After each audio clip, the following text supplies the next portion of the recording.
अस्सलाम वालेकुम नाज़रीन, खुशामदीद। यूएस इमिग्रेशन के साथ जुनैद सादिक आपकी खिदमत में हाज़िर। हमारी आज के वीडियो का टॉपिक जो है वो बेसिकली जुलाई 2022 के वीज़ा बुलेटिन की एनालिसिस और उसमें मूवमेंट्स के हवाले से है। तो सबसे पहले आज हम जिन टॉपिक्स पे बात करेंगे उसमें सबसे पहले नंबर पर है वीज़ा बुलेटिन फॉर जुलाई 2022, उसमें मूवमेंट्स और एनालिसिस। इसके बाद फिस्कल ईयर 2022 में अभी तक वीज़ा बुलेटिन में कितनी मूवमेंट्स हुई हैं, कौन कौन सी वीज़ा कैटेगरीज़ में। नंबर 3 जो है वो हम बात करेंगे कि इस वक्त वीज़ा बैकलॉग की सिचुएशन क्या है एज ऑफ जून 2022। तो सबसे पहले बात करते हैं हम वीज़ा बुलेटिन जुलाई 2022 की मूवमेंट्स के हवाले से। तो जैसा कि आपको स्क्रीन पे नज़र आ रहा होगा, जुलाई 2022 के वीज़ा बुलेटिन में rest of the world, China और इंडिया के हवाले से सबसे पहले बात करते हैं। तो F1 visa category, rest of the world, final action dates no movement, date of filing 47 days movement. F1 China, final action date no movement, जबकि date of filing 47 days. F1 India, final action dates no movement, date of filing 47 days. F2A तीनों जगह पर current चल रहा है। इसी तरह F2B, rest of the world, final action dates no movement, जबकि डेट ऑफ फाइलिंग में 9 डेज़ की movement. F2B China, final action date no movements, date of filing 9 days की मूवमेंट। इसी तरह F2B India, final action dates no movement, date of filing 9 days की movements. F3 rest of the world, final action dates no movement, date of filing 40 days की movement. और इसी तरह F3 China, final action dates no movement, date of filing 40 days की movement. F3 India, final action dates no movement, जबकि जो है वो date of filing में 40 डेज़ की मूवमेंट। इसी तरह अगर rest of the world, F4 rest of the world, final action dates no movement, जबकि डेट ऑफ फाइलिंग में 38 डेज़ की मूवमेंट। और इसी तरह जो है वो अगर हम देखें तो F4 China, final action dates no movement, जबकि डेट ऑफ फाइलिंग में 38 डेज़ की मूवमेंट। और इसी तरह F4 इंडिया में final action dates no movement, date of filing no movements. अब आते हैं बाकी मैक्सिको और फिलीपींस की जानिब। जुलाई 2022 के वीज़ा बुलेटिन में Mexico F1 final action dates 43 days movement, date of filing 214 days की movement. Philippines chart A chart B no movement. F2B दोनों जगह पे करंट है। इसी तरह F2B Mexico, final action dates में 59 डेज, जबकि जो है आपकी डेट ऑफ फाइलिंग में 99 डेज़ की मूवमेंट। और इसी तरह फिलीपींस में F2B चार्ट ए और चार्ट बी में no movement. F3 Mexico, final action date 30 days, जबकि डेट ऑफ फाइलिंग में 45 डेज़ की मूवमेंट हुई है। और इसी तरह फिलीपींस में F3 में no movement. F4 Mexico, final action dates 92 days की मूवमेंट, जबकि डेट ऑफ फाइलिंग में 14 डेज़ की मूवमेंट। और फिलीपींस के दोनों चार्ट्स में F4 में कोई मूवमेंट नहीं हुई।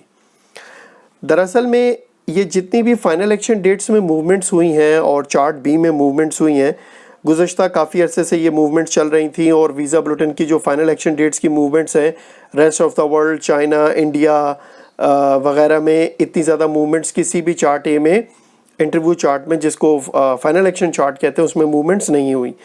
अच्छा, F2A तो ऑलरेडी करंट चल रहा था क्योंकि उसमें क्योंकि इतने ज़्यादा एप्लीकेंट्स नहीं है इसलिए उसको करंट रखा हुआ है।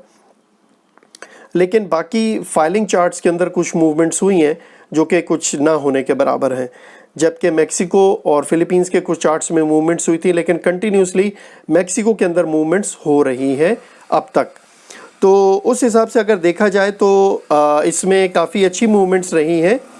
और अगर देखा जाए तो फिस्कल ईयर 2022 में अगर हम आकर देखें तो फिस्कल ईयर 2022 के अंदर जो है वो अक्टूबर 2021 से लेकर और अभी तक जुलाई 2022 तक वीज़ा बुलेटिन में कितनी मूवमेंट्स हुई हैं, कौन कौन सी वीज़ा कैटेगरीज़ में, उस हवाले से हम देखते हैं।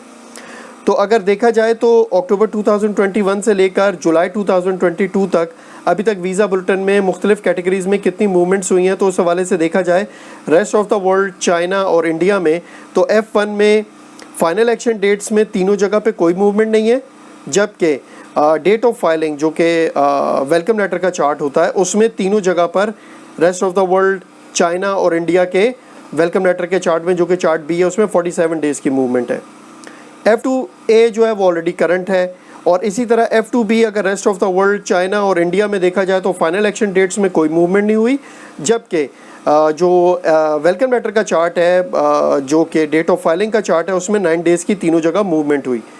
इसी तरह F3 में rest of the world, China और इंडिया में तीनों जगह पे फाइनल एक्शन डेट्स में कोई मूवमेंट नहीं है, जबकि फाइलिंग चार्ट के अंदर 40 डेज़ की तीनों जगह पर मूवमेंट हुई पूरे अभी तक के अक्टूबर से लेकर और जुलाई तक, आप लगा लें कि 9 मंथ्स के अंदर।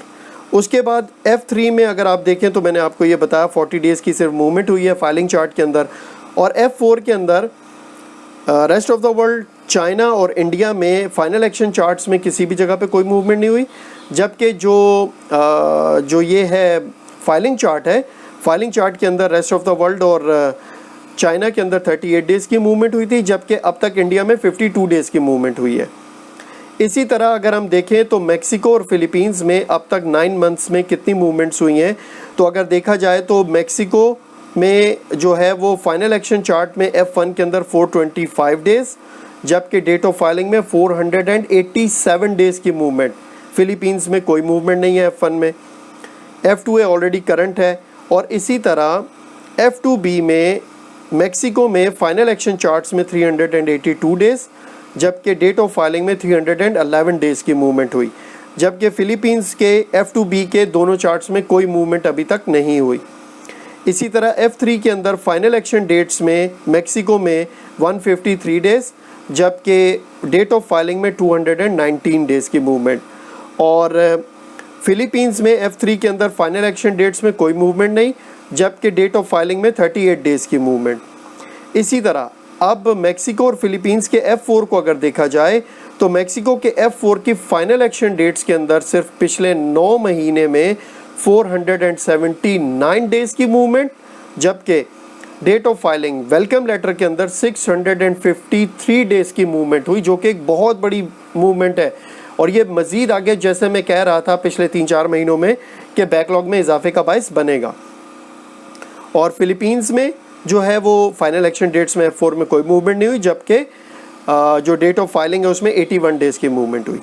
अच्छा, यहाँ पर जो मूवमेंट्स ना होने की जो वजह है फाइनल एक्शन चार्ट्स के अंदर बाकी rest of the world, China, India और फिलीपींस वगैरह में, उसकी वजह यह है कि वो मेनली फोकस कर रहे थे इंटरव्यू स्केजुअल्स के ऊपर, कि इंटरव्यू जितने ज़्यादा स्केड्यूल कर सकें वो करें, और ज़्यादा visa bulletin visa annual limit जो है उसको यूटिलाइज़ किया जा सके। अच्छा, ये जो अभी जैसे हमने नोटिस किया कि ये रैपिड मूवमेंट्स हुई हैं ऑनवर्ड्स, तकरीबन आप लगा लें दिसंबर छोड़ दें, अक्टूबर से लेकर और जुलाई 2022 तक मेक्सिको के चार्ट ए और चार्ट बी में जो मूवमेंट्स हुई हैं, ये पिछले 3-4 महीने से जो मैं कह रहा था कि ये मूवमेंट्स बहुत ज़्यादा हो रही हैं, और ये आगे चलकर जो है वो बैकलॉग में इजाफा होगा। अच्छा, फिलीपींस में भी इतनी ज़्यादा नहीं हुई, लेकिन मोस्टली ये लोग जो फोकस कर रहे हैं इस वक्त वो IR कैटेगरीज़ का बैकलॉग मोस्टली एम्बेसीज़ में तकरीबन ख़त्म होने के बराबर है। 6 महीने, 8 महीने, 10 महीने का बैकलॉग रह गया मोस्टली एम्बेसीज़ के अंदर। लेकिन ये जो मूवमेंट्स हैं असल में चार्ट बी के अंदर, के लोग कह रहे हैं कि भाई इंटरव्यू की मूवमेंट्स नहीं की जा रही, जबकि चार्ट बी जो कि वेलकम लेटर है उसकी मूवमेंट्स की जा रही हैं, तो बैकलॉग में तो मज़ीद इजाफा हो रहा है। तो इसका क्या फ़ायदा है? असल में state department self funding department है, वो अगर वीज़ा बुलेटिन के चार्ट बी की मूवमेंट्स को नहीं बढ़ाएगा तो उनके पास फीसेस नहीं आएंगी। जब फीसेस नहीं आएंगे तो वो अपनी ऑपरेशनल कॉस्ट और एम्प्लॉयज़ की सैलरीज कहाँ से निकालेंगे? तो उस हिसाब से वो लोग अपनी स्ट्रैटेजी बनाकर डेट्स को आगे मूव कर रहे हैं, और इसी हिसाब से कोशिश भी कर रहे हैं कि वो बैकलॉग पे काबू पा सकें। अच्छा, जैसे कि आपको याद होगा कि एनवीसी की जानिब से नवंबर 2021 में अनाउंस किया गया था कि कोई भी मूवमेंट्स नहीं होगी जून के महीने तक, और जुलाई में जाके, क्योंकि वो मेनली फोकस करेंगे बैकलॉग्स को ख़त्म करने में, और जुलाई में जाके कुछ मूवमेंट्स एक्सपेक्टेड हैं वीज़ा बुलेटिन के अंदर, तो वो मूवमेंट्स इस दफ़ा हुई है। अच्छा, अब हो क्या रहा है? अब हो ये रहा है कि जैसे स्टेट डिपार्टमेंट मेनली तो फोकस कर रहा है इंटरव्यू स्केजुलिंग के ऊपर, लेकिन जो चार्ट्स के अंदर मूवमेंट्स हुई हैं मैक्सिको के, बेसिकली मैक्सिको जो है वो तमाम rest of the world, China, India और बाकी तमाम कंट्रीज़ में जो है वो वीज़ा बुलेटिन की डेट्स के अंदर सबसे पीछे है, इसलिए वो उसको बराबर लाने की कोशिश की जा रही है। तो इसका मतलब ये है कि आप चार्ट ए को थोड़ा बहुत ये मज़ीद होल्ड रखेंगे, लेकिन आने वाले 1-2 महीनों में उम्मीद है कि बाकी जगहों पर भी चार्ट ए के अंदर मूवमेंट होगी, और कुछ ना कुछ मूवमेंट ज़रूर होगी, क्योंकि बहुत सी जगहों पर लोग डॉक्यूमेंट्री क्वालिफाइड हैं और बच्चों के एज आउट होने का ख़तरा है। तो लिहाजा उस चीज़ को जहन में रखते हुए मे बी अगले 1-2 महीनों के अंदर स्टेट डिपार्टमेंट मज़ीद मूवमेंट्स चार्ट ए में करेगा। अच्छा, मेनली तो वो लोग इंटरव्यू स्केजुलिंग पे कर रहे हैं। अब आते हैं कि बैकलॉग की सिचुएशन क्या है एज ऑफ जून 2022। तो मैं ज़्यादा पुरानी, वैसे तो 13 मंथ्स का ये चार्ट है, लेकिन मैं गुज़िश्ता फरवरी से ही स्टार्ट कर लेता हूँ। फरवरी में 24,747, जो कि अक्टूबर से जब लोगों को वेलकम लेटर्स आए मेक्सिको और मुख्तलिफ़ जगहों पर, और वो लोगों ने डॉक्यूमेंट्री क्वालिफाइड होना शुरू किया, तो उसका असर ये हुआ कि फरवरी में 24,747 लोग ऐड हुए, और बैकलॉग 27,454 का इंटरव्यू किया गया। 666 लोगों का बैकलॉग बच गया इंटरव्यू स्केड्यूल करने के बाद। दोबारा मार्च के महीने में 32,351 लोग ऐड हुए डॉक्यूमेंट्री क्वालिफाइड के बाद। बैकलॉग 469,017 पे पहुंचा।